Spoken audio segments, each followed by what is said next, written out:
വീണ്ടും നിങ്ങളെ ഒന്നിച്ച് നമുക്കൊരു ഫെലോഷിപ്പ് വീണ്ടും കിട്ടിയത് ഓർത്ത് ഞാൻ ദൈവത്തിന് നന്ദി പറയുന്നു. കിട്ടിയാൽ ഇരിക്കട്ടെ, കാരണം നിറച്ച് കടമുണ്ട്, അതെല്ലാം വീട്ടണം. അപ്പം ഇങ്ങനെ കിട്ടുന്നുണ്ടെങ്കിൽ എന്നാൽ പിന്നെ യേശുവിൻ്റെ അടുക്ക് വന്നേക്കാവുന്നതാണ്. പക്ഷെ അടുത്ത് വന്നപ്പോഴാണ് പ്രശ്നം മനസ്സിലായത്, കേട്ടത് കള്ളമാണ്. യേശു പറഞ്ഞത് അങ്ങനല്ല. ഇതാ വായിച്ചത്. എങ്ങനെ ആരെങ്കിലും അവിടെ അവൻ എന്നെ അനുഗമിപ്പാൻ ഇച്ഛിച്ചാൽ അവൻ തന്നെത്താൻ നിഷേധിച്ച് നാൾത്തോറും ക്രൂശെടുത്ത് എന്നെ അനുഗമിക്കണമെന്നാണ്. കാരണം എന്താണെന്നറിയാമോ? ഇപ്പം കടമുള്ള എന്നെ ഞാൻ യേശുവിന് കൊടുത്താൽ എൻ്റെ കടം കർത്താവ് നോക്കിക്കോളൂ എന്ന് അതിൻ്റെ അർത്ഥം. എന്നെ തന്നെ കൊടുത്തപ്പോൾ എൻ്റെ കടവും കൂടെ യേശു ഏറ്റെടുത്തു. രോഗമുള്ള എന്നെ ഞാൻ യേശുവിന് കൊടുക്കുമ്പോൾ എൻ്റെ രോഗം കൂടെ യേശു അങ്ങെടുക്കും. സൗഖ്യമാക്കണോ വേണ്ട എന്ന് അവൻ തീരുമാനിക്കും. എന്നെ രോഗിയായ എന്നെ തന്നെ ഞാൻ യേശുവിനെ കൊടുക്കുക. അപ്പം രോഗം ഇരിക്കണമെന്ന് വെച്ചാൽ കർത്താവ് തീരുമാനിച്ചോളും. ഇനി അതുപോലെ കടമുള്ള ഞാൻ കടത്തോടുകൂടെ ഇരിക്കണമെന്ന് വെച്ചാലും അവൻ തീരുമാനിച്ചോളും. എൻ്റെ കടം മാറ്റുന്നതിനല്ല യേശു വന്നത്, രോഗം മാറ്റുന്നതിനല്ല യേശു. എന്നെ തേടി വരികയാണ്. എന്നെ തേടി വന്നപ്പോൾ എൻ്റെ കടം കൂടെ കർത്താവ് ഏറ്റെടുത്തോളൂ, എൻ്റെ രോഗവും കൂടെ അവൻ എടുത്തോളൂ. അത് കഴിഞ്ഞ് പിന്നെ ഞാൻ രോഗത്തെക്കുറിച്ച് ചിന്തിക്കേണ്ട കാര്യമില്ല, എൻ്റെ മരണത്തെക്കുറിച്ച് പോലും ഞാൻ ചിന്തിക്കേണ്ട കാര്യമില്ല. ഞാൻ അത്രമാത്രം യേശുവിനോട് അങ്ങ് പറ്റിച്ചേരണം എന്നാണ് അതിൻ്റെ അർത്ഥം. അതുകൊണ്ടാണ് കർത്താവ് പറഞ്ഞത്, ഞാൻ നിന്നെ മനുഷ്യരെ പിടിക്കുന്നവനാക്കും. ഇപ്പം നീ മീൻ പിടിച്ച് കാശ് കിട്ടി നിൽക്കുന്നവനാ, പക്ഷെ നിന്നെ ഞാൻ മനുഷ്യനെ പിടിക്കുന്നവനാക്കും. അതിനുവേണ്ടി നീ നിന്നെ തന്നെ എനിക്ക് തരണം. ഞാൻ നിന്നെ പണിയും. ഞാൻ നിന്നെ ഇപ്പോൾ നീ വലയിട്ട് മീൻ പിടിച്ചവനാ, പക്ഷെ നിന്നെ ഞാനൊരു വലയാക്കി അങ്ങ് മാറ്റും. എന്നിട്ട് നിന്നെ ഞാൻ മനുഷ്യരെ ഈ വല കൊണ്ട് പിടിക്കും.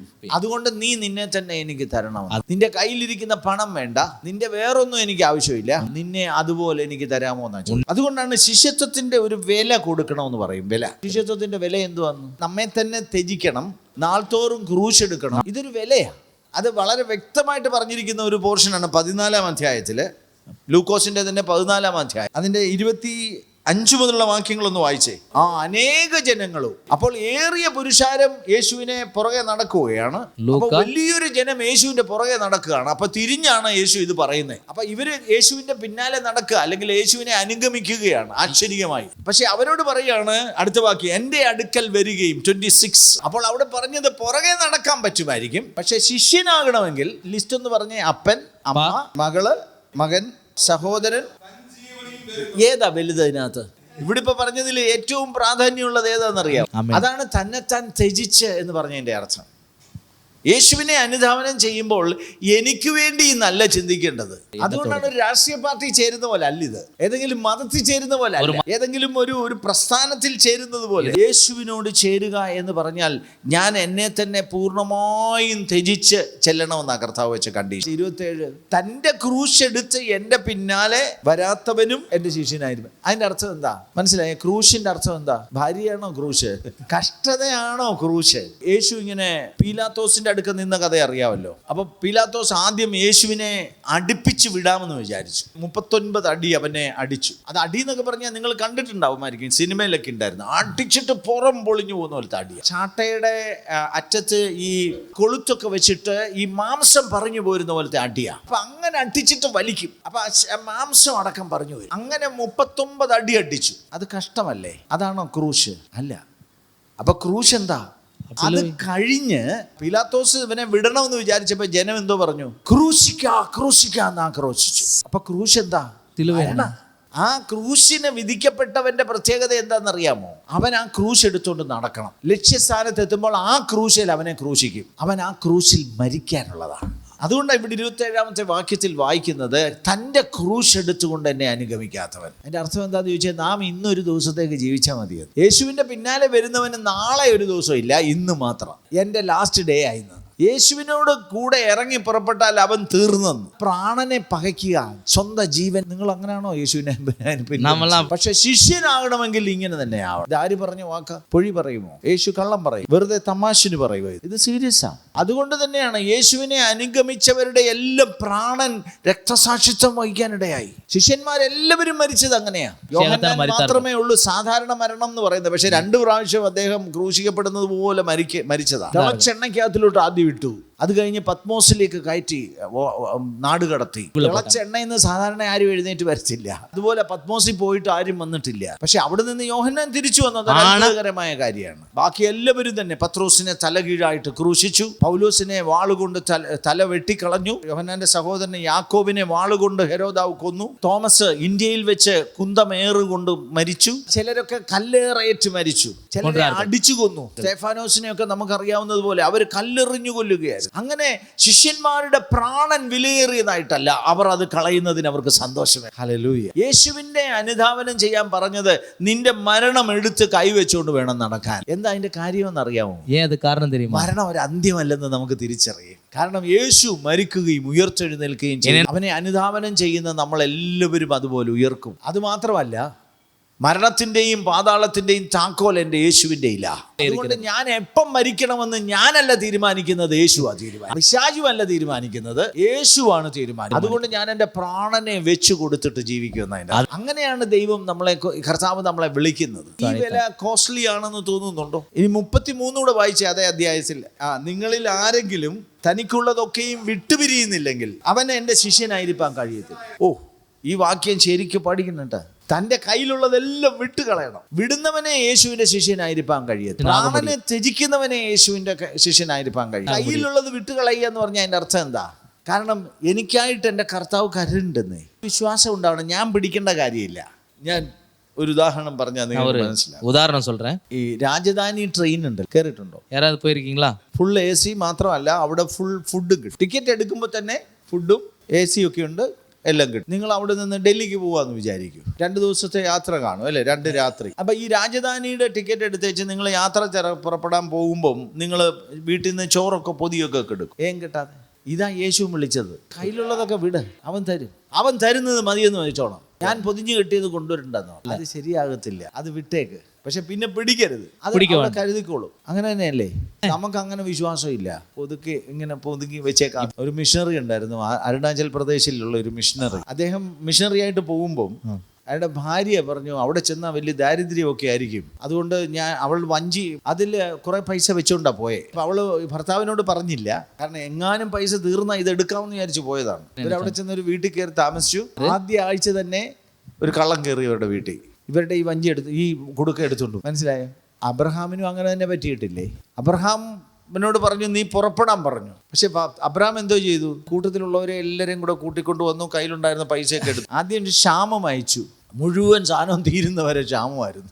അബ്രഹാം അതിലും മിടുക്കനായിരുന്നതുകൊണ്ട് മിസ്രൈമിലേക്ക് പോകും. അവിടെ നിന്ന് ഒരു പെണ്ണിനെയും കൊണ്ടാണ് തിരിച്ചു വന്നത്. അതോടുകൂടിയാണ് ഇപ്പോഴത്തെ ഈ പ്രശ്നം മുഴുവൻ ഉണ്ടായത്. അപ്പൊ തൻ്റെ ബുദ്ധി പ്രവർത്തിച്ചത് കൊണ്ടുണ്ടായ തകരാറുകളായി ഇന്നും ഇവിടെ കിടന്ന് അടി നടക്കുന്നത് കണ്ടിട്ടില്ല. ഇസ്രായേലും അറബ് നേഷൻസും തമ്മിലുള്ള അടി അന്ന് തുടങ്ങിയ. ഇസ്മായിലിന്റെ മക്കളും ഇസഹാക്കിന്റെ മക്കളും തമ്മിൽ ഈ അടി നടന്നുകൊണ്ട് അനുസരണക്കേട് ചെയ്യാതിരുന്ന അവിടെയാണ് ശിഷ്യത്വം വെളിപ്പെടുന്നത്. യേശുവിന് നമ്മുടെ പണം ആവശ്യമില്ല, യേശുവിന് നമ്മുടെ ആരോഗ്യം ആവശ്യമില്ല, നിങ്ങളുടെ കഴിവ് ആവശ്യമില്ല, അല്ലെ നിങ്ങളുടെ ബന്ധുബലമൊന്നും യേശുവിന് വേണ്ട. ചില ആളുകളൊക്കെ പറയും, ആ ആള് വിശ്വാസത്തിലോട്ട് വന്നാൽ ആ സമൂഹം മുഴുവൻ വിശ്വാസി വരും. കർത്താവിന് അതൊന്നും വേണ്ട. കർത്താവിന് നമ്മെ ഓരോരുത്തരെയും, ഇപ്പൊ ശിഷ്യത്വത്തിന്റെ വില എന്ന് പറയുന്നത് നമ്മളെ കർത്താവിന് കൊടുക്കണം. അല്ല, അതുകൊണ്ടാണ് കർത്താവ് പറഞ്ഞത് നമുക്കുള്ളതിനെ വിട്ടുപിരിയണം. നമ്മുടെ സ്വന്തം ഇഷ്ടങ്ങളെ മാറ്റണം. ലോകം തരുന്ന സെക്യൂരിറ്റി അല്ലെങ്കിൽ ലോകം തരുന്ന സുരക്ഷിതത്വം നമ്മൾ കളയണം. എൻ്റെ ഇഷ്ടമല്ല, അങ്ങയുടെ ഇഷ്ടം നടക്കണമെന്ന് പറയും. അല്ലെങ്കിൽ യേശുവിൻ്റെ നാമത്തിങ്കൽ എന്ത് കഷ്ടവും സഹിക്കാൻ തക്കവണ്ണം തയ്യാറായി പ്രാണനേക്കാൾ അധികമായി യേശുവിൻ. ഇതാണ് ശിഷ്യത്വത്തിന്റെ വില. അങ്ങനെ ആയിട്ട് വരാനല്ല പറഞ്ഞത്, നിങ്ങൾ തയ്യാറാണെങ്കിൽ യേശുവിൻ്റെ അടുക്കൽ വരാം. എന്താ പറഞ്ഞ, ഞാൻ നിങ്ങളെ അങ്ങനെ ആക്കും, ഞാൻ നിങ്ങളെ പണിഞ്ഞ് അങ്ങനെ ആക്കി തീർക്കാം. പക്ഷെ കണ്ടതെല്ലാം കൂടെ എടുത്തുകൊണ്ട് വരരുത്. നിങ്ങൾ ആയിരിക്കുന്നത് പോലെ നിങ്ങളുടെ മുഴുവൻ ബുദ്ധിയും ശക്തിയും നിങ്ങളുടെ കോണ്ടാക്ട്സ് ഒന്നുമല്ല വേണ്ടത്, നിങ്ങളെ പൂർണ്ണമായി കൊടുക്കണം. ചിലർക്ക് മാത്രമല്ല കേട്ടോ, ശിഷ്യന്മാർക്ക് മാത്രമേ ഉള്ളൂ അല്ലെ ഈ കണ്ടീഷൻ എന്നല്ല, എല്ലാവരെയും കർത്താവ് വിളിച്ചിരിക്കുന്നത് ഇങ്ങനെ തന്നെയാണ്. ശിഷ്യന്മാരല്ലാതെ ആരെയും യേശു വിളിക്കുന്നില്ല. അതായത് വിശ്വാസികൾ എന്ന് പറയുന്ന ഒരു കാറ്റഗറി ബൈബിളിൽ ഇല്ല. നമ്മൾ വിചാരിക്കുന്ന കുറച്ച് വിശ്വാസി, അത് കഴിഞ്ഞ ശിഷ്യ, അങ്ങനെ ഉണ്ടോ? അതൊക്കെ മതം ഉണ്ടാക്കിയതാ, റിലീജിയൻ. കുറച്ച് പേര് പാതിരിയാണ്, വേറെ കുറച്ച് പേര് വിശ്വാസികളാണ്, വേറെ കുറച്ച് പേര് ജാതി. അങ്ങനെയല്ല, ശിഷ്യനായിട്ട് മാത്രമേ ദൈവം വിളിക്കുന്നു. അപ്പോൾ കർത്താവ് വിളിക്കുന്ന സകലരെയും ശിഷ്യത്വത്തിലേക്കാണ് വിളിക്കുന്നത്, അല്ലാതെ ഒരു വിളിയില്ല.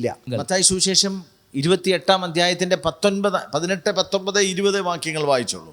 ആകയാൽ നിങ്ങൾ പുറപ്പെട്ട് പിതാവിൻ്റെയും, അപ്പൊ ശിഷ്യരാക്കാൻ വേണ്ടിയാണ് സ്നാനം കൊടുക്കേണ്ടത്. അവിടെ ജാതിയില്ല, മതമില്ല, കളറില്ല, അവർ ആരെയും ശിഷ്യരാക്കണമെന്നാണ് പറഞ്ഞേക്കുന്നത്. അതായത് സ്നാനം കഴിപ്പിക്കുന്നവരെ ശിഷ്യരാക്കാനാണ് കർത്താവ് പറഞ്ഞേക്കുന്നത്. ഞാൻ നിങ്ങളെപ്പോട് കൽപ്പിച്ചതൊക്കെയും പ്രമാണിപ്പാൻ തക്കവണ്ണം ഞാൻ നിങ്ങൾക്ക് കട്ടളയിട്ട യാവയും അവർ കൈക്കൊള്ളുംപടി ഉപദേശം பண்ணுங்கள். എന്തിന്? അനുസരിക്കാൻ ഉപദേശിക്കണം. അതായത് അവർ അനുസരിക്കുവാൻ തക്കവണ്ണം അവരെ ഉപദേശിക്കണം. അപ്പോൾ കർത്താവ് ശിഷ്യനെ വിളിച്ചതുപോലെ നമ്മൾ ആളുകളെ വിളിക്കാവുള്ളൂ. നീ നിന്നെ തന്നെ ത്യജിച്ചു വരണമെന്നും നിന്റെ പ്രശ്നം ഇനി നിന്റേതല്ല, നിന്റെ സകല പ്രശ്നങ്ങളും കർത്താവിൻ്റെതായി മാറുകയാണ്. ഇതാണ് ശിഷ്യത്വത്തിൻ്റെ വില. നാം മറ്റുള്ളവരെ ശിഷ്യരാക്കുകയും വേണം. അപ്പോൾ ശിഷ്യന് മാത്രമാണ് ശുശ്രൂഷയുള്ളത്. ശുശ്രൂഷ എന്ന് പറഞ്ഞത് മനസ്സിലായോ? ശിഷ്യനാക്കുന്നതാണ് ശുശ്രൂഷ.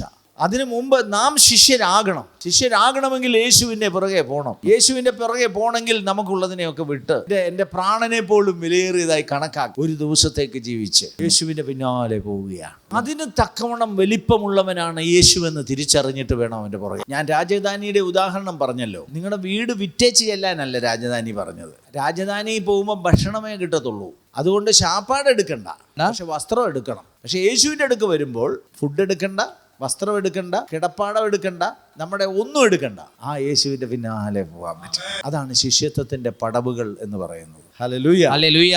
വിശ്വാസികൾ എന്ന് നമ്മൾ പറയരുതെന്നല്ല കേട്ടോ പറഞ്ഞതിൻ്റെ അർത്ഥം. പക്ഷേ നമ്മൾ ശിഷ്യത്വത്തിലേക്ക് വേണം നമ്മളെ അൾട്ടിമേറ്റ് ആയിട്ട് നമ്മൾ എയിം ചെയ്യാൻ. യേശുവിനെ ആണ് സുവിശേഷം എന്ന നിലയിൽ കൊടുക്കുന്നത്.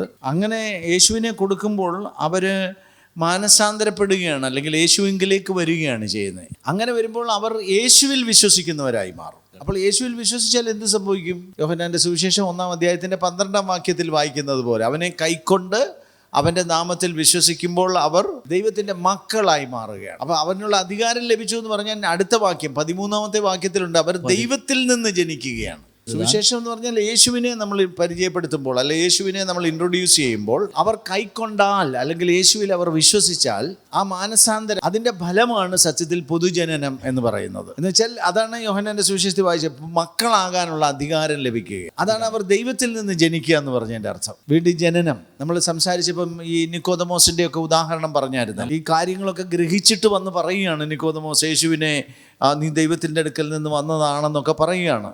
പക്ഷേ യേശു അവരോട് പറയുന്നത് എന്താണ്? വീണ്ടും ജനിച്ചില്ലെങ്കിൽ, പുതുതായി ജനിച്ചില്ലെങ്കിൽ നിനക്ക് ദൈവരാജ്യം കാണാൻ കഴിയത്തില്ല. അപ്പോൾ ചോദിക്കുന്നുണ്ട്, എങ്ങനെ ജനിക്കും? ഞാൻ ഇനി അമ്മയുടെ ഉദരത്തിൽ കയറി ജനിക്കാമോ എന്നൊക്കെ ചോദിക്കുന്നു. അപ്പോൾ പറയുന്നുണ്ട്, വെള്ളത്താലും ആത്മാവിനാലും ജനിക്കണം. എന്നിട്ട് ജഡത്താൽ ജനിച്ചത് ജഡമാണ്, ആത്മാവിനാൽ ജനിച്ചതാണ് ആത്മാവെന്ന് പറയുകയാണ്. അപ്പോൾ അങ്ങനെ വരുമ്പോൾ യേശുവിനെ കൈക്കൊള്ളുമ്പോൾ വലിയൊരു മാറ്റം നമുക്കുണ്ടാകുകയാണ്. എന്ന് വെച്ചാൽ നമ്മൾ പിന്നീട് ഈ ലോകത്തിലാണ് ജീവിക്കുന്നതെങ്കിലും ലോകക്കാരല്ല. നമുക്കൊരു ശരീരം ഉണ്ടെങ്കിലും നമ്മൾ കേവലം ജഡികരല്ല, ആത്മീകരായി മാറുകയാണ്. നേരത്തെ എങ്ങനെയായിരുന്നു? ജഡികരായിരുന്നു, ലൗകികരായിരുന്നു, ഭൗമികമായ കാര്യങ്ങളെ ചിന്തിച്ചിരുന്നുള്ളൂ. കാരണം നമ്മുടെ കണ്ണ് തുറന്നിട്ടില്ല, നമുക്ക് ഉയരത്തിലേത് കാണാൻ കഴിയത്തില്ലായിരുന്നു. ഞാൻ നേരത്തെ ഒരു ഉദാഹരണം പറഞ്ഞില്ലേ, അമ്മയുടെ ഉദരത്തിലിരുന്ന സമയം 9 മാസം അവിടെ ഇരുന്നാലും അവിടെ ഇരിക്കുമ്പോൾ ഇങ്ങനൊരു ലോകം ഉണ്ടെന്ന് പോലും നമുക്കറിയില്ല. ഇതുപോലാണ് നാം ഈ ഭൂമിയിൽ ശരീരത്തിൽ ഇരിക്കുമ്പോൾ ദൈവരാജ്യത്തെക്കുറിച്ച് നമുക്ക് ഒരു അറിവുമില്ലായിരുന്നു. അതുകൊണ്ടാണ് പ്രാകൃത മനുഷ്യനെന്ന് കൊരിന്ത്യ ലേഖനത്തിൽ എഴുതിയിരിക്കുന്ന, അവന് ദൈവത്തിൻ്റെ വചനം കൈക്കൊള്ളാൻ പറ്റത്തില്ല, ദൈവത്തിൻ്റെ കാര്യങ്ങളും അവന് ഗ്രഹിക്കാൻ പറ്റത്തില്ല. അവർക്ക് ഭോഷത്വമായിട്ട് തോന്നുകയാണ്.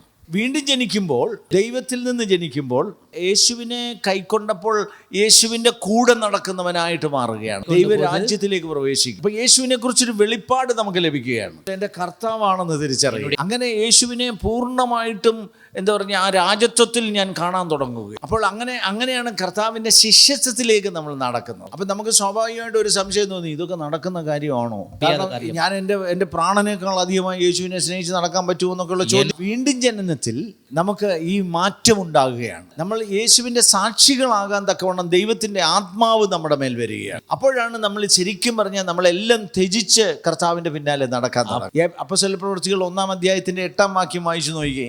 ശക്തി ലഭിച്ചിട്ട് സാക്ഷികളായി മാറുക. അവിടെ ജെറുസലേമിലും യഹൂദ്യയിലും ശമരിയയിലും ഭൂമിയുടെ അറ്റത്തോളം നിങ്ങൾ എവിടെ പോയാലും നിങ്ങൾ എൻ്റെ സാക്ഷികളായി മാറും. എന്താണ് ആവശ്യം? അതിന് പരിശുദ്ധ ആത്മാവ് നമ്മുടെ മേൽ വരണം. അപ്പോൾ വീണ്ടും ജനനം പോലെ തന്നെ പ്രാധാന്യമാണ് ദൈവത്തിൻ്റെ അപ്പൊ ആത്മാവ് നമ്മുടെ മേൽ വന്നു കഴിയുമ്പോൾ നമ്മൾ അത്ഭുതകരമായ മാറ്റത്തിലേക്ക് വിധേയരാകും വീണ്ടും. അപ്പോഴാണ് ശരിക്കും നമ്മൾ അപ്പൻ, അമ്മ, സഹോദരൻ, സ്വന്തം പ്രാണനേക്കാൾ അധികമായിട്ട് നമ്മൾ യേശുവിനെ സ്നേഹിക്കാൻ തുടങ്ങും. ഞാനൊരു അല്പസമയം ഈ പരിശുദ്ധാത്മാവിന്റെ പ്രവർത്തനത്തെ കുറിച്ചൊന്ന് പറഞ്ഞേക്കട്ടെ. വളരെ പ്രാധാന്യമുള്ള കാര്യമാണിത്. നമുക്ക് പരിശുദ്ധാത്മാവിനെ കുറിച്ചൊക്കെ ഉള്ള ഒത്തിരി ധാരണകളില്ലേ? നിങ്ങളെല്ലാവരും പരിശുദ്ധാത്മാവിനെ പ്രാപിച്ചവരാണോ? എന്തൊക്കെയായിരിക്കും വ്യത്യാസങ്ങൾ പരിശുദ്ധാത്മാവ് വന്നപ്പോഴുണ്ടായി? പ്രകടമായ വ്യത്യാസങ്ങളുണ്ടോ? അതായത് സ്നേഹം വർദ്ധിക്കുമെന്നുള്ളതാണ് പറഞ്ഞതിന്റെ പ്രധാനം. അൻപ്, പാസം, പാപത്തെ കുറിച്ചുള്ള ബോധം. കറക്റ്റ്. പിന്നെ കർത്താവിലേക്ക് അടുപ്പിക്കാൻ, ഏറ്റുപറഞ്ഞ് ഉപേക്ഷിക്കാനുള്ള ധൈര്യം. പിന്നെ ദൈവത്തിന്റെ ആത്മാവിനാല ദൈവസ്നേഹം നമ്മുടെ അകത്തേക്ക് വരുന്നത്. വായിച്ചിട്ടില്ലേ റോമലേഖനം 5-ാം അധ്യായത്തിന്റെ 5-ാമത്തെ വാക്യം? ദൈവത്തിന്റെ സ്നേഹം അത് നമ്മളുടെ ഉള്ളിലേക്ക് ഇങ്ങനെ പകരുകയാണ് ചെയ്യുന്നത്. എന്താ ദൈവസ്നേഹം? അൺകണ്ടീഷണൽ ലവ് എന്ന് പറയാം, അഗാപ്പെ. അത് മനുഷ്യർക്കില്ല. കൊരിന്ത്യർ 13-ാം അധ്യായത്തിൽ പറയുന്നുണ്ട്, സ്നേഹത്തെ കുറിച്ച് പറയുന്നുണ്ട്. ആ സ്നേഹം മനുഷ്യന്റെ സ്നേഹമല്ല. മനുഷ്യന്റെ സ്നേഹമല്ല, അങ്ങോട്ടുണ്ടെങ്കിൽ ഇങ്ങോട്ടുണ്ട്, ഇല്ലെങ്കിൽ നിർത്തി. പക്ഷെ ദൈവസ്നേഹം അങ്ങനെയല്ല.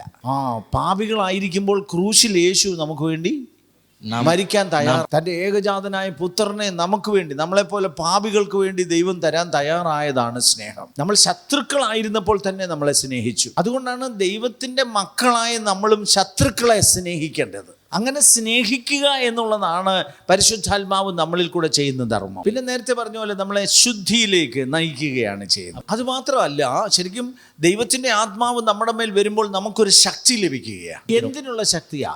യേശുവിൻ്റെ സാക്ഷിയാകാനുള്ള ശക്തി. ഞാൻ ഒരു ഉദാഹരണം മാത്രം പറയാം. 2 കൊരിന്ത്യർ 4-ാം അധ്യായത്തിന്റെ 7 മുതലുള്ള വാക്യങ്ങൾ വായിക്കണം. ഈ അത്യന്തം ശക്തി ഞങ്ങളുടെ സ്വന്തമെന്നല്ല, ദൈവത്തിൻ്റെ ദാനമത്ര എന്ന് വരേണ്ടതിന് ഈ നിക്ഷേപം ഞങ്ങൾക്ക് മൺപാത്രങ്ങളിലാകുന്നു ഉള്ളതെന്ന് പറയുക. എന്നിട്ട് അതുകൊണ്ട് എന്ത് പറ്റുന്നു? 8-ാം വാക്യം വായിക്കണം. സകല വിധത്തിലും ഞങ്ങൾ കഷ്ടം സഹിക്കുന്നവരെങ്കിലും ഇടുങ്ങിയിരിക്കുന്നില്ല, ബുദ്ധിമുട്ടിയുന്നു എങ്കിലും നിരാശപ്പെടുന്നില്ല, ഉപദ്രവം അനുഭവിക്കുന്നവരെങ്കിലും ഉപേക്ഷിക്കപ്പെടുന്നില്ല, വീണ് കിടക്കുന്നവരെങ്കിലും നശിച്ചു പോകുന്നില്ല. ദൈവത്തിന്റെ ആത്മാവ് നമ്മുടെ മേൽ വരുമ്പോൾ യേശുവിനെ പോലെ, യേശുവിന്റെ സാക്ഷികളായി നാം മാറുന്നു. അതെങ്ങനെ അറിയുന്നു? കഷ്ടം സഹിക്കുമ്പോൾ. സകല വിധത്തിലും കഷ്ടം സഹിച്ചാൽ ഇടുക്കം ഉണ്ടാകത്തില്ല. അപ്പൊ സാധാരണ മനുഷ്യൻ, ആത്മാവിനെ പ്രാപിക്കാത്തവൻ, ഈ പറയുന്ന പോലെ കഷ്ടപ്പെട്ടാലും എന്തു പറ്റും? ഇടുങ്ങിപ്പോവും. അതുപോലെ ബുദ്ധിമുട്ടുന്നവൻ പെട്ടെന്ന് നിരാശനാകും, വീണ് കിടന്നാലും നശിച്ചു പോകത്തില്ല. എന്ന് വെച്ചാൽ അത്യത്ഭുതകരമായ മാറ്റങ്ങൾ യേശുവിൻ്റെ സാക്ഷികൾ എന്ന നിലയിൽ നമുക്കുണ്ടാകുമെന്നാണ് പറഞ്ഞതിൻ്റെ അർത്ഥം. ഈ അത്ഭുതകരമായ ശക്തി നമ്മുടെ മേൽ വരുന്നത് കൊണ്ട് നമുക്കൊരു ഗുണമുള്ളത് എന്താണെന്ന് വെച്ച് കഴിഞ്ഞാൽ, നമ്മളെ തന്നെ ത്യജിക്കാൻ നമുക്ക് ബുദ്ധിമുട്ടില്ല. നാൾത്തോറും ക്രൂശ് എടുക്കുന്നതിനും ബുദ്ധിമുട്ടില്ല. ഒരു ദിവസത്തേക്ക് ജീവിക്കുന്നത് ബുദ്ധിമുട്ടല്ല, അത് ആത്മാവിലെ ജീവിതമാണ്. അപ്പോൾ ഡിസൈപ്പിൾഷിപ്പ് അല്ലെങ്കിൽ ശിഷ്യത്വം എന്ന് പറയുന്നത് നാൾത്തോറും നമ്മളുടെ ക്രൂശെടുത്ത് എന്നെ അങ്ങനെയാണല്ലോ നമ്മൾ വായിച്ചു. അപ്പോൾ അത് നടക്കണമെങ്കിൽ ദൈവത്തിൻ്റെ പരിശുദ്ധ ആത്മാവ് നമ്മുടെ മേൽ വരുമ്പോഴാണ്. അതുകൊണ്ടാണ് ആത്മാവ് നമ്മുടെ മേൽ വന്നല്ലാതെ ക്രിസ്ത്യ ജീവിതം ഇല്ല. വീണ്ടും ജനിക്കുന്നവന് പരിശുദ്ധ ആത്മാവ് അവനെ ശക്തിപ്പെടുത്തണം. അപ്പം മുമ്പേ നിങ്ങൾ പറഞ്ഞില്ലേ ആത്മാവിനെ പ്രാപിച്ചവരാണെന്ന്. അങ്ങനെ ഈ ഒരു പ്രത്യേകത നിങ്ങൾക്കുണ്ടോ? എന്തൊക്കെ സംഭവിച്ചാലും നമുക്ക് ശക്തിയുള്ളതുപോലെ. പ്രാണനെ ത്യജിച്ച് നടക്കുന്നതിന് കുഴപ്പമില്ല. നമ്മുടെ കയ്യിലുള്ളതൊക്കെയും വിട്ടുകൊടുക്കുന്നതിന് മടിയില്ല. എന്ന് വെച്ചാൽ അവനൊരു പ്രത്യേക ഇൻസൈറ്റ് ഉണ്ടാകുകയാണ് അകത്ത്. ഇപ്പം നിങ്ങളിപ്പം തമിഴ്നാട്ടിൽ നിന്ന് ഇവിടെ വന്നു, നിങ്ങൾ എന്തൊക്കെ കൊണ്ടുവന്നു? അവിടുന്ന് വസ്ത്രം കൊണ്ടുവന്നിട്ടുണ്ട്, പിന്നെ പൈസ കൊണ്ടുവന്നിട്ടുണ്ട്, ബൈബിള് കൊണ്ടുവന്നിട്ടുണ്ട്, സോപ്പ് ഷാമ്പു അതെല്ലാം കൊണ്ടുവന്നിട്ടുണ്ട്. വായു കൊണ്ടുവന്നോ? നിങ്ങൾ ഈ വസ്ത്രമൊക്കെ ഉണ്ടെങ്കിലും ജീവിച്ചിരിക്കണമെങ്കിൽ എന്ത് വേണമായിരുന്നു? ശ്വാസം കൊണ്ടുവന്നോ? എന്താ കൊണ്ടുവരാൻ? ഞാൻ കൊണ്ടുവരല്ലേ? അല്ല, അതല്ലേ ഏറ്റവും പ്രാധാന്യമുള്ളത്. അതുകൂടെ ഇപ്പം സോപ്പ് ഇവിടെ കിട്ടത്തില്ലേ, ഷാമ്പു ഇവിടെ കിട്ടത്തില്ലേ, എന്തിനാ കൊണ്ടുവന്നത്? അപ്പൊ എന്താ നമ്മൾ വായു കൊണ്ടുവരാഞ്ഞേ? ഇവിടെ വന്നിട്ട് ഞങ്ങൾ ആരെങ്കിലും നിങ്ങളോട് വഴക്ക് പറഞ്ഞോ? തമിഴ്നാട്ടിൽ പോയി ശ്വസിച്ചോണം, ഈ കേരളത്തിലേതാണിത്, കാരണം ഞങ്ങളുടെ വായുവായത്. ഇത് നമുക്കൊരു തിരിച്ചറിവാണ് അല്ലേ? എവിടെ ചെന്നാലും വായു ഉണ്ട്, വെള്ളമുണ്ട്. ഇതൊക്കെ ഇല്ലെങ്കിൽ നമ്മൾ മരിച്ചു പോയേനെ. ഷാമ്പുവും സോപ്പും ഒന്നും ഇല്ലെങ്കിലും ഒന്നും പറ്റൂല. ഇതുപോലെ നമുക്ക് ആവശ്യമില്ലാത്ത കാര്യങ്ങളാണ് നമ്മൾ ഈ കെട്ടിപ്പിടിച്ചേക്കുന്നത്. ആവശ്യമുള്ളത് നമ്മൾ ചുമ്മാ ശ്രദ്ധിച്ചിട്ട് പോലുമില്ല. ഇതുപോലെ ആത്മാവ് നമ്മുടെ മേൽ വരുമ്പോൾ ഈ ചെറിയ സാധനങ്ങളൊക്കെ വെറും ചവറെന്ന് എണ്ണാൻ തുടങ്ങും. മുന്നമേ അവന്റെ രാജ്യം അന്വേഷിക്കാം. അപ്പോൾ നിത്യതയുമായിട്ട് ബന്ധപ്പെട്ട കാര്യങ്ങളിലേക്ക് നമ്മൾ നീങ്ങാം. ഇതാണ് ശിഷ്യത്വത്തിന്റെ പ്രതിഫലനം എന്ന് പറയുന്നത്. ഇതുകൊണ്ടാണ് ശരിക്കും ബൈബിളിലെ എക്സാമ്പിൾസ് ഒക്കെ നിങ്ങൾ നോക്കൂ. അബ്രഹാമിനെ ദൈവം വിളിക്കുന്നുണ്ട്, ഇറങ്ങി പുറപ്പെടാൻ പറയുമ്പോൾ അബ്രഹാം അങ്ങ് ഇറങ്ങി പുറപ്പെട്ടു. അപ്പൊ അവന്റെ കംഫർട്ടിൽ നിന്നൊക്കെയാണ് അവൻ പുറപ്പെടുന്നത്. അപ്പൊ അവൻ അവിടെ നിൽക്കാനായിരുന്നു സാധാരണ ശ്രദ്ധ. പക്ഷേ ദൈവത്തിന്റെ വിളി വന്നപ്പോൾ അവൻ ഇറങ്ങി പുറപ്പെടുക. മോശയെ എടുത്തു നോക്കൂ, കൊട്ടാരത്തിൽ വളർന്ന ആളാണ്. രാജകൊട്ടാരത്തിൻ്റെ പ്രൗഢിയിൽ പഠിക്കുകയൊക്കെ ചെയ്തു, നല്ല ജ്ഞാനം പ്രാപിച്ചത് അവിടുന്ന്. പക്ഷേ താൻ ക്രിസ്തുവിൻ്റെ നിന്ന വലിയ ധനമെന്ന് എണ്ണാൻ തുടങ്ങുകയാണ്. ഈ കൊട്ടാരത്തിലെ സുഖം വേണ്ടാന്ന് വെച്ചു, അത് തിരഞ്ഞെടുക്കുകയാണ്. ഇനിയും സകല ആളുകളെ എടുത്തോണം. പൗലോസ് വലിയ സമ്പന്നനായ കപ്പൽ ഉടമയുടെ മകനാണ് എന്ന് വെച്ചാൽ ഭയങ്കര സമ്പന്നനായ മനുഷ്യൻ. നമ്മൾ നേരത്തെ ചോദിച്ചില്ലേ സമ്പന്നന്മാരൊക്കെ എങ്ങനെയാണെന്ന്. പൗലോസ് ഭയങ്കര സമ്പന്നനായ മനുഷ്യൻ. പക്ഷെ അതിനേക്കാളും മെച്ചപ്പെട്ടതാണെന്ന് തനിക്ക് ബോധ്യം വരുന്നത് ഈ രീതിയിൽ താൻ വിട്ടിറങ്ങുകയാണ്. എന്ന് വെച്ചാൽ അവരുടെ ഈ ലോകത്തിലെ ഒന്നുമില്ലെന്ന് തോന്നുക. അങ്ങനെ ഒരു വ്യത്യാസത്തിലേക്ക് നാം മാറുകയാണ്. ആദിമസഭയിലെ സകലമായ ആളുകളും അങ്ങനെ. അവിടെ എന്ത് ചെയ്യുന്നത്? അവർ വസ്തുക്കളൊക്കെ വിറ്റേച്ചു കൊണ്ടുവന്ന് അപ്പോസ്തലന്മാരുടെ. ഇന്ന് നമ്മൾ വിചാരിക്കുന്നത് എൻ്റെ കാൽക്ക് ഞാൻ അപ്പോസ്തലൻ എൻ്റെ കാൽക്ക് വെക്കണമെന്നാണ് നമ്മൾ ചിന്തിക്കുന്നത്. പരിശുദ്ധാത്മ വരുമ്പോൾ എൻ്റേത് വിറ്റ് കൊണ്ടുവന്ന് പാദപീഠത്തിങ്കൽ വെക്കാൻ. അവൻ വസ്തുവകകളല്ല അവൻ്റെ ജീവന്റെ ആധാരമെന്ന് അവന് മനസ്സിലാവും. കർത്താവ് അക്കാര്യം തന്നെ പഠിപ്പിച്ചിട്ടുണ്ട്. നമ്മൾ കാണുന്ന ഈ വസ്തുക്കളല്ല നമ്മുടെ ജീവന്റെ ആധാരം. അത് പരിശുദ്ധാത്മാവ് അവന് ബോധ്യം കൊടുക്കുകയാണ്. ഇന്നിപ്പോ നമ്മളെല്ലാം പിടിച്ചു വെക്കാൻ വേണ്ടി യേശുവിന്റെ അടുക്ക വരുന്നവൻ പരിശുദ്ധാത്മാവ് വന്നു കഴിയുമ്പോൾ വിട്ടുകളയാൻ തോന്നും. നശിപ്പിച്ചു കളയുമെന്നല്ല കേട്ടോ അതിന്റെ അർത്ഥം. നല്ല ഒരു കാര്യവിചാരകനായി മാറുമെന്ന് അതിന്റെ അർത്ഥം. കാര്യങ്ങൾ കൃത്യമായി ചെയ്യുന്നവനായിട്ട്. ആദിമസഭയിലെ സകല ആളുകളും അങ്ങനെ ആയിരുന്നു. അപ്പോൾ നമുക്ക് ഈ ഡിസൈപ്പിൾഷിപ്പിലേക്ക് പോകുന്ന തടസ്സങ്ങൾ എന്തൊക്കെയാണ്? ആ തടസ്സങ്ങളെ മുഴുവൻ പരിശുദ്ധാത്മാവ് മാറ്റിക്കളയും. നമുക്ക് പലപ്പോഴും നമ്മുടെ കംഫർട്ട് വിടാനുള്ള മടിയാണ്. ആ ഒരു സമ്പന്നനായ മനുഷ്യൻ യേശുവിൻ്റെ അടുക്ക് വരുന്നുണ്ട് നിത്യജീവൻ ചോദിച്ചുകൊണ്ട്. അപ്പൊ യേശു പറഞ്ഞു, നിനക്ക് സ്വർഗത്തിൽ നിക്ഷേപമില്ല, നിന്റെ നിക്ഷേപം മുഴുവൻ ഈ ഭൂമിയില്ല. നിക്ഷേപം ഭൂമിയിലായതുകൊണ്ട് നിന്റെ ഹൃദയവും നിക്ഷേപത്തിന്റെ കൂടെ. നിക്ഷേപം എവിടെ ഉണ്ടോ അവിടെ ആയിരിക്കും നമ്മുടെ ഹൃദയം. അപ്പൊ അങ്ങനെയാണെങ്കിൽ ഹൃദയം സ്വർഗത്തിലാകണമെന്നുണ്ടെങ്കിൽ ഈ നിക്ഷേപം സ്വർഗത്തിലായാൽ മതി. അതിനുവേണ്ടി ഈ നിനക്കുള്ളത് വിറ്റ് ദരിദ്രർക്ക് കൊടുത്താൽ ഇവിടെ നിക്ഷേപം കുറയും, പക്ഷെ സ്വർഗത്തിൽ അപ്പൊ സ്വാഭാവികമായിട്ട് ഹൃദയവും അവിടെ ആവും. പിന്നെ വന്ന് എന്നെ അനുഗമിക്കാനാ പറഞ്ഞപ്പോൾ. പക്ഷെ അവൻ നല്ല സമ്പത്തുള്ളവനാ, പക്ഷെ അവൻ മടങ്ങിപ്പോയി. അവന് നിത്യജീവൻ വേണ്ടാന്ന് വെച്ചു. എന്നാൽ പരിശുദ്ധാത്മാവ് നമ്മുടെ മേൽ വരുമ്പോൾ ഞാൻ നേരത്തെ പറയാം, ഷാമ്പുവും സോപ്പും ഒക്കെ വാങ്ങിച്ചുകൊണ്ട് വരും, വായു എടുക്കാൻ മറന്നുപോകും. ആ സ്ഥിതി മാറും. അതായത് നമ്മൾ ശരിയായിട്ടുള്ള രീതിയിൽ ശരിയായിട്ടുള്ളതിനൊരു ഇൻസൈറ്റ് കിട്ടുകയാണ്, ബോധ്യം. അപ്പൊ സമ്പത്തല്ല കാര്യമെന്ന് മനസ്സിലാവും. നമ്മുടെ കാഴ്ചപ്പാടുകൾ മാറുകയാണ്, നമ്മുടെ ആകർഷണം അറ്റാച്ച്മെന്റ് എല്ലാം മാറുകയാണ്, നമ്മുടെ ഇവിടോട്ടുള്ള വസ്തുക്കളിലുള്ള അറ്റാച്ച്മെന്റ് മാറുകയാണ്. അതുപോലെ ഭയങ്ങൾ, നാളെ എന്താകും എന്നുള്ള പേടി മാറുകയാണ്. അതാണ് ശരിക്കും ഒരു ശിഷ്യന്റെ സ്വഭാവത്തിലേക്ക് നമ്മളെ കൊണ്ടുപോകുന്നത്. അപ്പോൾ പരിശുദ്ധാത്മാവ് എൻ്റെ മേൽ വരുമ്പോൾ എന്നിൽ നിന്ന് ഫ്രൂട്ട് ഓഫ് ദ സ്പിരിറ്റ് എന്ന് പറയത്തില്ലേ, ആത്മാവിന്റെ ഫലം പുറപ്പെടുക. ആത്മാവിന്റെ ഫലം എന്താ? ഗലാത്യ ലേഖനം അതിന്റെ ആദ്യത്തെ വായിച്ച ഗലാത്യ ലേഖനം 5:22 വായിച്ച്.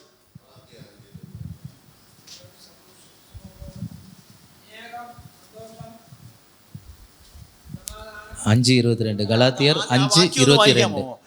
ആത്മാവിന്റെ ഫലമോ സ്നേഹം. അത്രേ ഉള്ളൂ, സിംഗുലർ ആണ്. അത് ആത്മാവിന്റെ ഫലങ്ങളല്ല, ഫലമോ. അത് സ്നേഹം, അൻപ്, അത്രേ ഉള്ളൂ. ബാക്കിയുള്ളതെല്ലാം ഈ അൻപിനകത്തുള്ള അല്ലികളാണ്. സന്തോഷം, സമാധാനം, ഇതെല്ലാം ഇതിനകത്തുള്ള. അപ്പൊ സ്നേഹമാണ് ആത്മാവിന്റെ ഫലം. അപ്പോൾ ഈ സ്നേഹം, അതായത് ഒരു ശിഷ്യന്റെ സ്വഭാവം എന്ന് പറയുന്നത് സ്നേഹ. ആത്മാവ് പ്രൊഡ്യൂസ് ചെയ്യുന്നതും ഈ സ്നേഹമാണ്. അതുകൊണ്ടാണ് നമ്മൾ സെപ്പറേറ്റഡ് ആയി മാറുകയാണ്, വ്യത്യാസമുള്ളവരായി മാറും. സാധാരണക്കാരല്ല. പിന്നെ എന്താണ് വ്യത്യാസം നമുക്കുണ്ടാകും? ഹോളി ഫോർ ഗോഡ് എന്ന് വെച്ചാൽ ദൈവത്തിനായിട്ട് വേർതിരിക്കുകയാണ്. അവൻ ഇരിപ്പിലും പോക്കിലും വരവിലും ഉറങ്ങുമ്പോഴും ഉണർന്നാലും എപ്പോഴും അവൻ ദൈവത്തിനുള്ളതാണെന്നുള്ളൊരു ബോധ്യത്തിലാണ്. അവന് കണക്ക് ബോധിപ്പിക്കേണ്ടതും ദൈവത്തോട് മാത്രമായിരിക്കും. എന്ത് ചെയ്താലും ദൈവത്തിനായിട്ട് ചെയ്യുവാൻ തുടങ്ങും.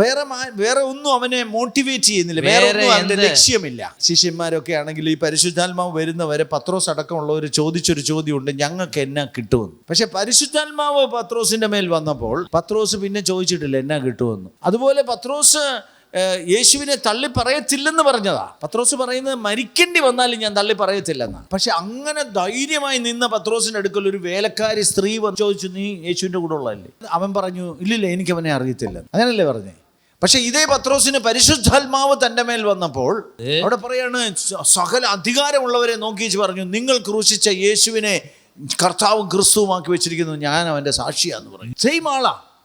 പരിശുദ്ധാത്മാവ് വന്നപ്പോൾ 3000 പേര് അന്ന് രക്ഷയിലേക്ക് വരിക. എന്താ കാര്യം? പരിശുദ്ധാത്മാവ് തന്റെ മേൽ വന്നു, തന്റെ ഭയം മാറി, താൻ ദൈവത്തിനായി വേർതിരിയപ്പെട്ടു, താൻ ദൈവത്തിന് വിശ്വസ്തനായി ദൈവത്തോട് കണക്ക് ബോധിപ്പിക്കാൻ തുടങ്ങി. അതുകൊണ്ടാണ് കർത്താവിന്റെ ശിഷ്യന്മാർ ദിനം പ്രതി കർത്താവിനായിട്ട് ജീവിക്കുന്നവരായി മാറും. അവരെന്തൊക്കെയായിരിക്കും ചെയ്യുന്നേ? അവരുടെ ഒരു പ്രധാന വ്യത്യാസം, അവർ ദൈവവചനം ഭയങ്കര കൊതിയോടെ വായിക്കും. ശിശുക്കൾക്ക് പാൽ എങ്ങനെ വേണമോ അതുപോലെ വചനം. നമുക്ക് വചനം വായിച്ചാലും അല്ലെങ്കിൽ ഗ്രഹിച്ചാലും അത് നമുക്ക് മതിയാകാതാവും. അതുപോലെ നമ്മൾ പ്രാർത്ഥനയിൽ ഉറ്റിരിക്കുന്നവരായി. എന്താ പ്രാർത്ഥന? നാട്ടുകാരെ കാണിക്കാനുള്ള പ്രാർത്ഥനയല്ല, അല്ലെങ്കിൽ പരീശന്മാരുടെ പ്രാർത്ഥന പോലുള്ള പ്രാർത്ഥനയല്ല, മതം പഠിപ്പിച്ച പോലുള്ള എഴുതിക്കുത്തിയുള്ള പ്രാർത്ഥനയല്ല. രഹസ്യത്തിൽ കാണുന്ന പിതാവിനോട് സംസാരിക്കാൻ തോന്നും. ഭയങ്കര റിയൽ അനുഭവമായി മാറുക. അതിൽ തന്നെ സമയം ചെലവഴിക്കാൻ തോന്നും. അതുപോലെ നാം ദൈവത്തെ ആത്മാവിൽ ആരാധിക്കാൻ തുടങ്ങും. ദൈവത്തിന്റെ മഹത്വം വർണ്ണിക്കാൻ തുടങ്ങും. നമ്മുടെ പ്രശ്നം ഒത്തിരി കാണുമായിരിക്കും, പക്ഷെ ദൈവത്തെ ആരാധിക്കുന്നവരാണ്. കാരണം എന്റെ ദൈവത്തിന്റെ മഹത്വം കാണാൻ നമ്മുടെ കണ്ണ് തുറക്കുകയാണ്. അത് മാത്രമല്ല, നമ്മളെപ്പോലുള്ള കൂട്ടായ്മ ആചരിക്കാനായിട്ട് അവർ മാത്രമല്ല മറ്റെല്ലാത്തിനേക്കാളും പ്രയോറിറ്റി ഈ കൂട്ടായ്മയ്ക്ക് കൊടുക്കും. ഞായറാഴ്ച സഭായോഗത്തിന് വരണമല്ലോ എന്ന് വിചാരിച്ചൊന്നുമല്ല, സന്തോഷത്തോടെ വരാൻ. കാരണം കൂട്ടായ്മ ആചരിക്കുന്നത് ഇഷ്ടമായി വരും. പരിശുദ്ധാത്മാവ് വരുമ്പോൾ നമ്മളിൽ ഉണ്ടാകുന്ന അഭൂതപൂർവമായ മാറ്റങ്ങളായി. ഇതിനേക്കാൾ എല്ലാം പ്രാധാന്യമുള്ള ഒരു കാര്യം കൂടെ. യോഹന്നാന്റെ സുവിശേഷം 14-ാം അധ്യായത്തിന്റെ 15-ാമത്തെ വാക്യത്തിൽ അവിടെ വായിക്കുന്നുണ്ട്, നിങ്ങൾ എന്നെ സ്നേഹിക്കുന്നെങ്കിൽ നിങ്ങൾ എന്റെ കൽപ്പന കാത്തുകൊള്ളൂ. എന്നാൽ ഞാൻ പിതാവിനോട് ചോദിക്കും, അങ്ങനെയെങ്കിൽ പരിശുദ്ധാത്മാവിനെ നിങ്ങൾക്ക് എന്നേക്കും എപ്പോഴും കൂടെ ഇരിക്കേണ്ടതിനായി. കൽപ്പന കാത്തുകൊള്ളൂ എന്ന് പറഞ്ഞതിന്റെ അർത്ഥം മനസ്സിലായോ? മനുഷ്യന്റെ പാപത്തിന്റെ മുഴുവൻ കാരണവും അനുസരണക്കേടാ, ഡിസൊബീഡിയൻസാ. അപ്പൊ ഇവിടെ വരുമ്പോ പറയണം, അവൻ അനുസരിക്കുന്നവനായിട്ട് മാറുകയാണ്. ഇതാണ് ശിഷ്യന്റെ പ്രത്യേകതയായി മാറുന്നത്. അതുകൊണ്ടാണ് അപ്പോസ്തല പ്രവൃത്തികളിൽ വായിക്കുന്ന ഒരു വാക്യം അങ്ങനെയാണ്, അനുസരിക്കുന്നവർക്ക് ലഭിക്കുന്ന പരിശുദ്ധാത്മാവെന്ന്. അല്ലെങ്കിൽ അനുസരിക്കാൻ വേണ്ടി നൽകുന്നതാണ് ഈ പരിശുദ്ധാത്മാവെന്ന്. നേരത്തെ അത് നമുക്കില്ല, അനുസരണക്കേട് മാത്രമേ നമ്മുടെ ഉള്ളൂ. പക്ഷെ നമ്മൾ ഇന്ന് അനുസരിക്കുന്നവരായി മാറുന്ന മാറ്റമാണ്. ഇതാണ് ശരിക്കും നമ്മൾ യഥാർത്ഥമായ ഒരു ശിഷ്യൻ ആകുന്നതിന്റെ പ്രത്യേകത. നമ്മുടെ ബലം കൊണ്ട് ശിഷ്യനാകുകയല്ല, പഠിപ്പിച്ച് ശിഷ്യനാക്കുകയല്ല, ട്രെയിനിങ് നടത്തിയിട്ട് ശിഷ്യനാക്കുകയല്ല. പുതുതായി ജനിപ്പിച്ച് പുതിയ ദൈവത്തിന്റെ ആത്മാവിനെ നമ്മുടെ മേൽ പകർന്ന് ശക്തി തന്ന് എല്ലാ കാഴ്ചപ്പാടുകളെയും മാറ്റി. എന്ന് വെച്ചാൽ ഞാൻ വലുതെന്ന് വിചാരിച്ചതൊക്കെ എനിക്ക് വെറും ചവറെന്ന് മനസ്സിലായി. നേരത്തെ പറഞ്ഞ പോലെ ഷാമ്പുവും സോപ്പും ഒന്നും അല്ല, വായുവാണ് എനിക്ക് വേണ്ടത്. അതൊരു ഇൻസൈറ്റ് ആണ്. പരിശുദ്ധാത്മാവ് നമ്മുടെ കണ്ണ് തുറക്കും. അങ്ങനെ വരുമ്പോൾ നമ്മൾ കർത്താവിന് നമ്മളെ തന്നെ കൊടുക്കുന്നവരായിട്ട് നാം മാറുകയാണ്. ശരിയായ ആരാധന എന്താ? പാട്ട് പാടുന്നതാണോ? റോമാലേഖനം 12-ാം അധ്യായം 1-2 വായിച്ചു നോക്കി. അവിടെ എന്താ പറയുന്നത്? നിങ്ങളുടെ ശരീരങ്ങളെ ജീവനും വിശുദ്ധിയുള്ള യാഗമായി മനസ്സ് പുതുക്കി രൂപാന്തരപ്പെടണം. അതായത് എൻ്റെ മനസ്സ് പഴയതിലേക്ക് പറ്റിപ്പിടിക്കുമ്പോൾ പുതുക്കപ്പെടുന്നതായി മാറുകയാണ്. അതായത് എൻ്റെ ശരീരത്തെ ഞാൻ അർപ്പിക്കുന്നവനായിട്ട്, എന്ന് വെച്ചാൽ എൻ്റെ കണ്ണ്, മൂക്ക്, വായ്, കയ്യ്, കാല് എല്ലാം ഞാൻ എന്ത് ചെയ്യാണ്? ജീവനുള്ളതായിട്ട് ദൈവത്തിന്. അങ്ങനെ ഇനി ജീവിക്കുന്നത് ഞാനല്ല, യേശുവിനാണെന്ന് പറയും. ഞാൻ യേശുവിനായി ഉണരുന്നു, യേശുവിനായി ഭക്ഷണം കഴിക്കുന്നു, യേശുവിന് വേണ്ടി നടക്കുന്നു, യേശുവിന് വേണ്ടി സംസാരിക്കും. ഇതാണ് ബുദ്ധിയുള്ള ആരാധന. അവിടെ നമുക്ക് വേണ്ടി എന്നുള്ള ചിന്ത മാറണം. എനിക്ക് വേണ്ടി ഞാൻ പിടിച്ചു കൂട്ടുമെന്നുള്ള ധാരണ വിടുകയാണ്. നിങ്ങൾ യേശുവിനെ ക്രൂശിച്ച പടങ്ങളൊക്കെ കണ്ടിട്ടുണ്ടാവും. കൈയൊക്കെ എങ്ങനെയാണ്? കൈ വിടർന്നിരിക്കും അല്ലേ? നമ്മൾ ജനിക്കുന്നത് എങ്ങനെയാ?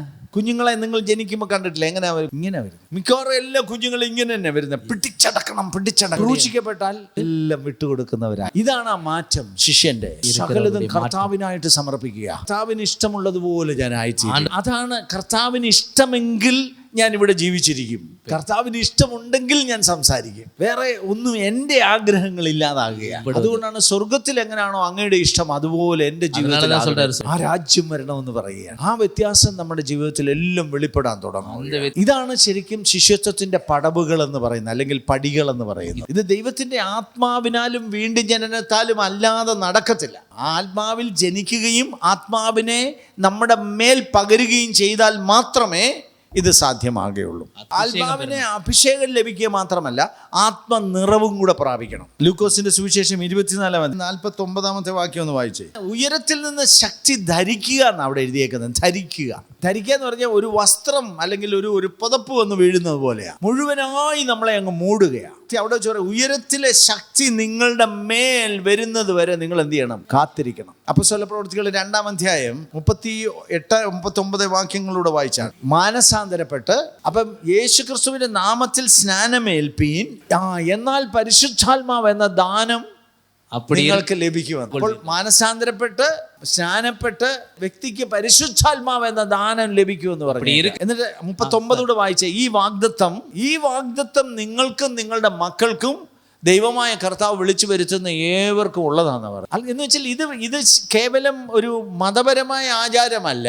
പരിശുദ്ധാത്മാവ് നമ്മുടെ മേൽ വരാൻ വേണ്ടിയാണ് ദൈവം നമ്മളെ വിളിച്ചിരിക്കുന്നത്. ദൈവത്തിന്റെ ആത്മാവ് നമ്മുടെ ഉള്ളിൽ വരുന്നതാണ് ഏറ്റവും വലിയ അത്ഭുതകരമായ മാറ്റം. ആ ദൈവത്തിന്റെ ആത്മാവാണ് നമ്മളെ രൂപാന്തരപ്പെടുത്തുന്നത്. നമ്മൾ ഉൽപ്പത്തി പുസ്തകം ആദ്യമേ തന്നെ ഭൂമി പാഴ് ശൂന്യമായി കിടന്നല്ലേ. ആ പാഴ് ശൂന്യമായ ഭൂമിയുടെ 2-ാം വാക്യം ഒന്ന് വായിച്ചു. ഭൂമി പാഴായും ശൂന്യമായും ഇരുന്നു, ആഴത്തിന്മീതെ ഇരുളുണ്ടായിരുന്നു, അതുകൊണ്ടാണ് പാഴ് ശൂന്യമായത്. എന്നാൽ അടുത്ത വാക്യം വായിക്കണം. ദൈവത്തിന്റെ ആത്മാവ് വെള്ളത്തിന്മീതെ പരിവർത്തിച്ചു കൊണ്ടിരുന്നു. പാഴ് ശൂന്യമായ ഭൂമിയുടെ മേൽ പരിവർത്തിച്ചതാണ് പരിശുദ്ധാത്മാവ്. അപ്പോൾ പാഴ് ശൂന്യമായതിനെ റീക്രിയേറ്റ് ചെയ്യുന്നതാ പരിശുദ്ധാത്മാവ് എന്ന് പറയുന്നത്, പുതുതാക്കുന്നതാ. ഇതുപോലെ നമ്മളും പാപികളായി നശിച്ചു പോയിരുന്നിടത്ത് ആത്മാവ് നമ്മളെ രൂപപ്പെടുത്തിയെടുക്കും. നമ്മൾ എത്ര വേഷം കെട്ടിയാലും നമ്മളെല്ലാം പാപികളും അശുദ്ധരും. അപ്പൊ ശരിയായി നമ്മളെ ശുദ്ധീകരിക്കുന്നത് ആരാ? അതുകൊണ്ടാണ് പറഞ്ഞ പരിശുദ്ധാത്മാവ് നിങ്ങളുടെ മേൽ വരണം. ഇപ്പൊ ഈ വചനം പ്രസംഗിക്കണമെങ്കിൽ പോലും നമുക്ക് അവിടെ മേൽ ആത്മാവില്ലാതെ പറയാൻ പറ്റില്ല. നിങ്ങളോട് നന്നായി എനിക്ക് നല്ല രീതിയിലൊന്ന് ഇടപെടണമെങ്കിൽ പരിശുദ്ധാത്മാവ് എന്റെ മേൽ വരണം. എന്റെ പേടി മാറണമെങ്കിൽ പരിശുദ്ധാത്മാവ്, ഭയം, എന്റെ കപടത മാറണമെങ്കിൽ പരിശുദ്ധാത്മാവ് വരണം. സ്വാതന്ത്ര്യം ഉണ്ടാകണമെങ്കിൽ പരിശുദ്ധാത്മാവ് വരണം. എന്റെ മൂടുപടം നീങ്ങിപ്പോകണമെങ്കിൽ പരിശുദ്ധാത്മാവ് എന്റെ മേൽ വരണം. ആത്മാവിനാലുള്ള ജീവിതമാണ് ഇവിടെ. അതുകൊണ്ടാണ് ആത്മാവിലെ നമുക്ക് ദൈവത്തെ ആരാധിക്കാൻ പറ്റത്തുള്ളൂ, ആത്മാവിലെ നമുക്ക് പ്രാർത്ഥിക്കാൻ പറ്റത്തുള്ളൂ. അങ്ങനെയല്ലേ എഴുതിയേക്കുന്നത്. പ്രാർത്ഥിക്കാൻ നമുക്ക് അറിയത്തില്ലെന്നാണ് റോമലേഖനം 8-ാം അധ്യായത്തിൽ വായിക്കുന്നത്. നമുക്ക് വേണ്ടുവണ്ണം പ്രാർത്ഥിക്കാൻ അറിയത്തില്ല. അതിന് ആത്മാവ് നമുക്ക് തുണ നിൽക്കുകയാണ്. അപ്പൊ ആരാധിക്കണമെങ്കിൽ ആത്മാവ് വേണം, പ്രാർത്ഥിക്കണമെങ്കിൽ ആത്മാവ് വേണം, ഇനി വിശുദ്ധമായി ജീവിക്കണമെങ്കിലും പരിശുദ്ധാത്മാവ് വേണം, ദൈവത്തെ അനുസരിച്ച് നടക്കണമെങ്കിലും ആത്മാവ് ശക്തി വേണം. ചുരുക്കം പറഞ്ഞ ആത്മാവില്ലാത്ത ക്രിസ്ത്യ ജീവിതം എന്ന് പറഞ്ഞാൽ വെറും മൃത്യുവോ മരണ. യാക്കോബ് പറയുന്നില്ലേ, ആത്മാവില്ലാത്ത ശരീരം നിർജീവവും ചത്തതിന് സമം ശവം. എന്നാൽ ആത്മാവ് ആണ് നമ്മളെ ജീവിപ്പിക്കുന്നത്. കർത്താവ് പറഞ്ഞല്ലോ, മാംസം ഒന്നിനും ഉപകരിക്കുന്നില്ല, പക്ഷെ ആത്മാവ് ജീവനാ. അതുകൊണ്ട് ആത്മാവിന്റെ ചിന്തയാണ് ജീവനും സമാധാനവും. സോ ശിഷ്യത്വം എന്ന് പറയുന്നത് അത് ആത്മാവിലുള്ള ജീവിതമാണ്. ആത്മനിർഭരമായ ആത്മാവിനാൽ പരിപൂർണമായ ജീവിതം. പരിശുദ്ധാത്മാവിനെ കൂടാതെ ശിഷ്യത്വത്തിലേക്ക് പോകാമെന്ന് ആരും വിചാരിക്കരുത്. വീണ്ടും ജനിക്കാതെ, ആത്മാവിൽ ജനിക്കാതെ, ആത്മാവിനെ പ്രാപിക്കാതെ നമുക്ക് ഈ ശിഷ്യത്വത്തിലേക്ക് പോകാൻ കഴിയത്തില്ല. കാരണം എന്താണെന്നറിയാമോ? ഈ ശിഷ്യന്മാരെ കർത്താവ് എല്ലാ പരിപാടികളും ഏൽപ്പിക്കുന്നേ. നിങ്ങളെല്ലാം ശുശ്രൂഷകരാണല്ലോ. ഈ ശുശ്രൂഷയൊക്കെ എങ്ങനെ ചെയ്യുന്നേ? ശിഷ്യനായിട്ട് ഈ ജോലി ചെയ്യാവുള്ളൂ. ആ ശിഷ്യനാകുന്നത് എങ്ങനെ? വീണ്ടും ജനിച്ച് പരിശുദ്ധ ആത്മാവിനാൽ നാം ശിഷ്യരായി മാറും. അങ്ങനെയുള്ളവരാ ശുശ്രൂഷ ചെയ്യേണ്ടത്. അവർക്കാണ് ദൈവത്തിന്റെ മഹാനിയോഗമുള്ളത്. അതായത് ഒരു നിയോഗം നമ്മുടെ മേൽ കിടക്കുക, ഗ്രേറ്റ് കമ്മീഷൻ. കർത്താവ് പറഞ്ഞു, നിങ്ങൾ പോയി, നമ്മൾ നേരത്തെ വായിച്ചില്ലേ, നിങ്ങൾ പോയി സകല ജാതികളെയും ശിഷ്യരാക്കണം. അതിനുവേണ്ടി അയക്കപ്പെടുന്നത് ഒരു മഹാനിയോഗമാണ്. വെറുതെ പോയി നിങ്ങൾ പണം ഉണ്ടാക്കാനല്ല വിട്ടേ, നിങ്ങളുടെ പേരും പ്രശസ്തി ഉണ്ടാക്കാനല്ല വിട്ടത്, മറ്റു മനുഷ്യരെ പോലെ ഇവിടെ ജീവിച്ച് ചത്തുപോകാനല്ല. പകരം ഒരു വലിയ ഒരു ഉദ്ദേശം നമ്മളെ കുറിച്ചുണ്ട്. ആ നിയോഗം നമുക്ക് തരുന്നത് നമ്മെ പരിശുദ്ധാത്മാവിനാൽ നിയോഗിക്കപ്പെട്ട ശേഷമാണ്. ഞാൻ ഇന്നെൻ്റെ വാക്കുകൾ ഇവിടെ ചുരുക്കമാണ്. നേരത്തെയുള്ള സംശയങ്ങളൊക്കെ മാറിയോ? ഇതെങ്ങനെ പറ്റുമെന്ന് നമ്മൾ ചോദിച്ചില്ലേ? അത് മനുഷ്യനാൽ അസാധ്യമാണ്, പക്ഷേ ദൈവത്താൽ ഇത് സാധ്യമാണ്. ദൈവത്താൽ തന്നെ ജനിക്കണം, ആത്മാവിനാൽ നമ്മൾ നിറയപ്പെടണം, ആത്മാവിനാൽ അഭിഷേകം പ്രാപിക്കണം, ആത്മാവിന്റെ നിയോഗത്തോടെ നടക്കണം. അതാണ് ശിഷ്യത്വത്തിന്റെ ജീവിതം. കർത്താവ് നമ്മെ സഹായിക്കട്ടെ. പരിശുദ്ധ പിതാവേ, ഞങ്ങൾ ഒരുമിച്ച് ഇന്ന് തന്ന നല്ല കൂട്ടായ്മയ്ക്കായിട്ട് നന്ദി പറയുന്നു. കർത്താവിൻ്റെ കരങ്ങളിലേക്ക് അടിയങ്ങളെ ഏൽപ്പിക്കുവാൻ ഈ സമയം ഞങ്ങൾ ഉപയോഗിക്കുന്നു. അങ്ങയുടെ കൃപ ധാരാളമായി ഞങ്ങളുടെ മേൽ പകരുമാറാകണം. ആത്മനിയന്ത്രിതമായി ജീവിപ്പാൻ തക്കവണ്ണം, ദൈവമേ, ആത്മാവിനെ പ്രാപിപ്പാൻ തക്കവണ്ണം, അങ്ങയുടെ ശിഷ്യരായി മാത്രം അറിയപ്പെടുവാൻ എൻ്റെ കർത്താവ് ഞങ്ങളെ സഹായിക്കണം. അതിനുവേണ്ടി ഞങ്ങളെ കർത്താവ് നിയോഗിക്കണം, ആത്മാവിനാൽ നിറയ്ക്കണമെന്ന് ഞങ്ങൾ പ്രാർത്ഥിക്കുന്നു. അങ്ങയുടെ ദാസന്മാർക്കായിട്ട് നന്ദി. അവർ കർത്താവെ ദൈവസന്നിധിയിൽ ഇരുന്നും പ്രാർത്ഥിച്ചും പ്രാപിപ്പാൻ തക്കവണ്ണം എൻ്റെ ദൈവം സഹായിച്ചാട്ട്. മഹത്വം പങ്കെടുക്കണം. യേശു ക്രിസ്തുവിൻ നാമത്തിൽ തന്നെ. ആമേൻ.